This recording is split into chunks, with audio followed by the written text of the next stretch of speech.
안녕하십니까, 백쌤입니다. 자, 그동안 종소리 명상도 좀 하고 깨달음 개념도 어렴풋하게라도 좀 잡고 하셨죠? 뭔가 명상하니까 편하네 하는 느낌 조금이라도 느낀 분들이 꽤 있으실 거라 봅니다.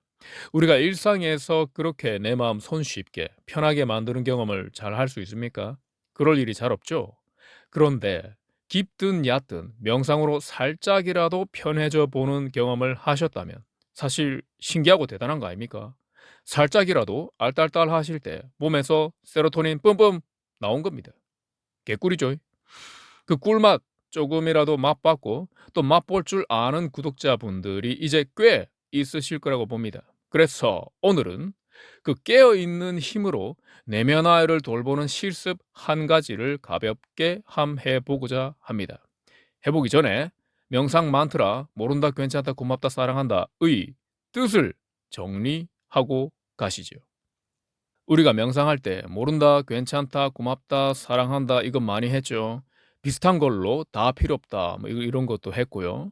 근데 이게 무슨 뜻입니까? 이게 내면 아이에게 어떤 의미가 있는 겁니까? 그거 하다가 뭐 눈물이 주르르 흐른다는 분들도 있고 울컥 한다는 분들도 있고 막 반응이 다양합니다. 왜 그런 반응들이 생길까요? 제대로 걸리면 누구라도 아이고 편하네, 잔잔하네, 좋네 하는 느낌이 오십니다. 그 느낌 오면 제대로 하신 겁니다. 근데 왜 편해집니까? 명상하면 기분 좋죠? 왜 그럽니까? 세로토닌이 나오고 뭐 교감신경, 부교감신경 뭐 그런 거 말고요. 그러니까 그게 그런 게 왜 생기냐고요. 역시 내면화 얘기를 좀 해야 됩니다. 이래야 하는데 저래야 하는데 왜 나는 막 더 잘하지 못할까? 왜 나는 막 더 잘나지 않았을까? 내는 저래야 되는데 와 이 모양이고 하는 등등의 내적 대화의 패턴 혹은 자아 이미지가 우리 안에 정말 많습니다. 또 그게 내면 아이들끼리의 대화 패턴이기도 합니다. 그런 게 무의식 중에 깔려 있어서 잘 모르는 경우가 대부분이죠. 그 네 마디 말은 내면 아이에게 모두 같은 걸 뜻합니다. 모른다? 괜찮다? 고맙다? 사랑한다. 이게 전부 우리 내면 아이를 숨막히게 하던 조건부 사랑을 확 거두어 버리는 겁니다. 있는 그대로 사랑받아 마땅한 내면 아이의 본래 면목, 원래 그러한 성질의 결에 딱 맞춰주니까 내면 아이가 아이고 숨 좀 쉬겠네 하게 되는 겁니다. 그게 무슨 말이냐? 좀 풀어서 설명을 해 볼게요. 우리는 내면 아이를 정보라고 정의합니다. 생각, 감정, 오감이 모두 정보죠. 우리가 경험하는 모든 건 정보뿐입니다. 그 정보들은 정보를 알아차려 주는 마음이 있어서 의미 있는 경험이 되는 겁니다. 입어주는 사람이 있으니 옷이 모양이 잡히듯이 말이죠. 이 글도, 이 영상도, 지금 있는 장소도, 내 몸도, 폰도, 태블릿이든 모니터든 뭐 전부 생각, 감정, 오감의 정보들입니다. 그걸 알아차려 주는 자가 있으니 의미 있는 경험들이 되고 있는 거죠. 옷을 입어주는 애가 있으니 옷이 모양이 잡히고 옷 본연의 기능을 하는 겁니다. 알아차리는 것 자체를 못하면 그런 정보가 내 마음에 나타납니까? 못 나타나죠. 그 알아차리는 애를 참나라고 합니다. 알아차려지는 대상이 정보고요. 그 정보를 내면아이라고 하죠. 알아차리는 참나는 부모의 위치에 있습니다. 알아차려주니까 정보들이 생명을 얻고 살아 움직이죠. 한편으론 돌봄을 받는 형국이라서 딱 부모 자식 관계스럽습니다. 그래서 일체의 정보를 내면화이라고 하는 것이기도 합니다. 근데 그 참나는 내면화의 조건을 따지질 않아요. 그냥 존재하게 해줍니다.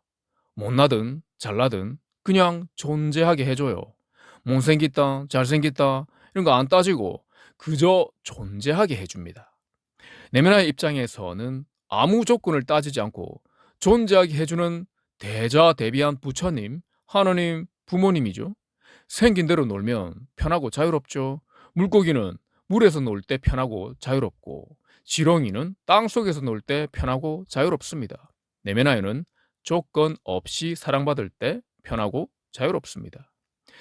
조건 없이 존재해도 되는 게 내면 아이의 본래 상태입니다. 참나, 즉 순수 알아차림은 그렇게 조건 따지지 않고 내면 아이들을 바라봐주고 존재하게 해주고 있어요.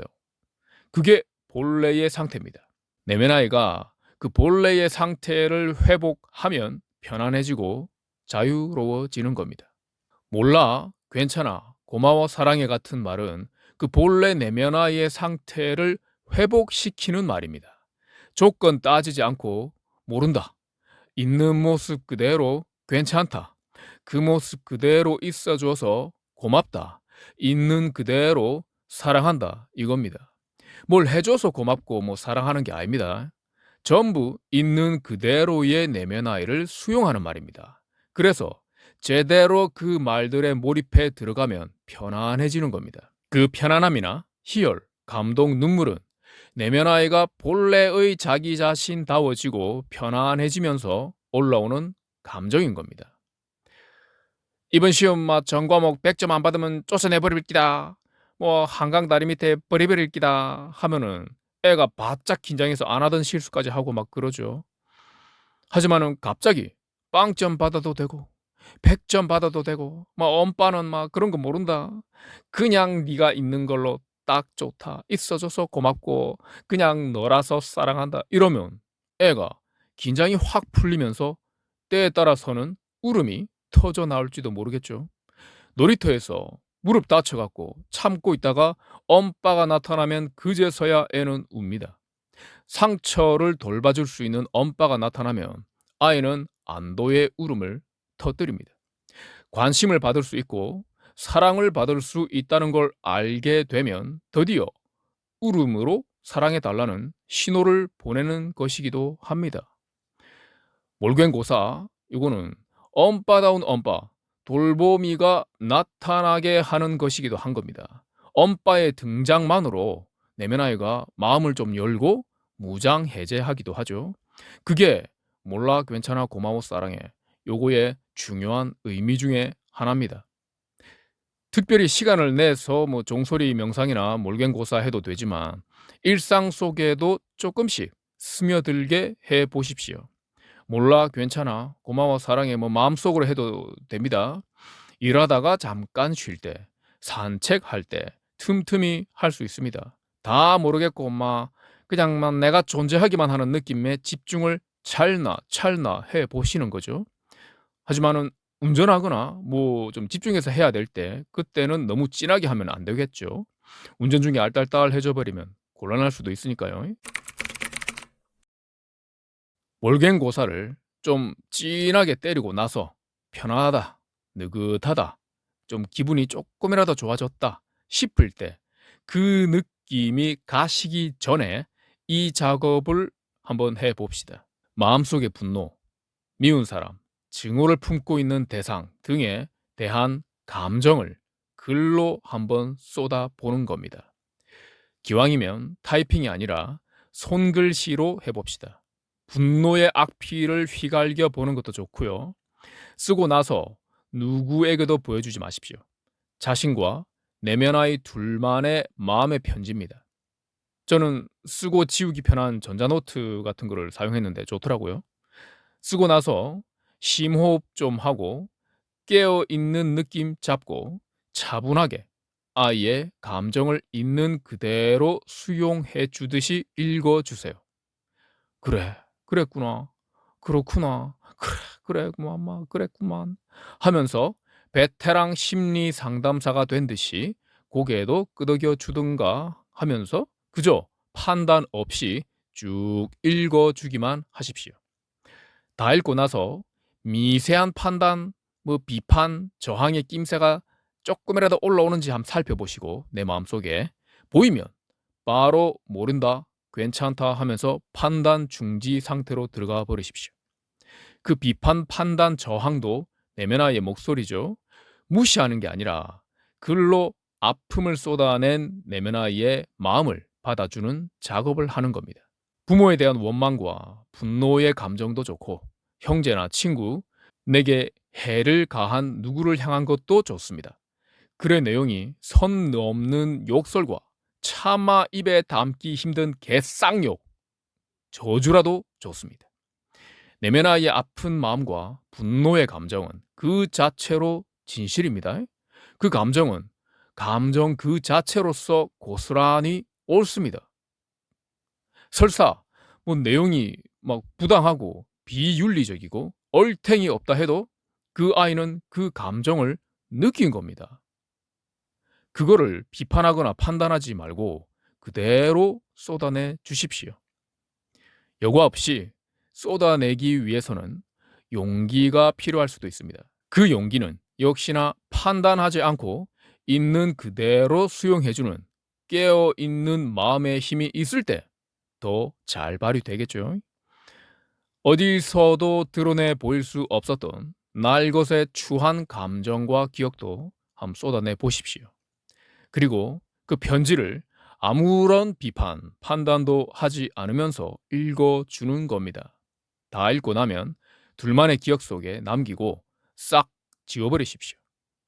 빡치는 일 있을 때나 문득 아픈 기억이 떠오르거나 할 때마다 해보십시오.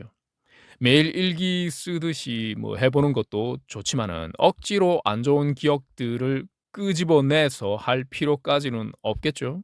감정의 동요가 있을 때 뭐 하시면 됩니다. 혹은 왠지 뭐 매일 하고 싶다 싶으시면 그냥 매일 하셔도 되죠. 분노를 쏟아내는 것뿐 아니라 쏟아내고 나서 사랑과 감사의 편지를 역으로 내면아이에게 보내주는 느낌으로 적어보는 것도 나쁘지 않을 겁니다. 느낌 따라 그냥 본인 필 오시는 대로 자유롭게 해 보십시오. 중요한 거는 내면아이의 감정을 판단하지 않고 그래, 그랬구나 하면서 초연하게 들어주고 수용해주고 고개 끄덕여 주는 겁니다.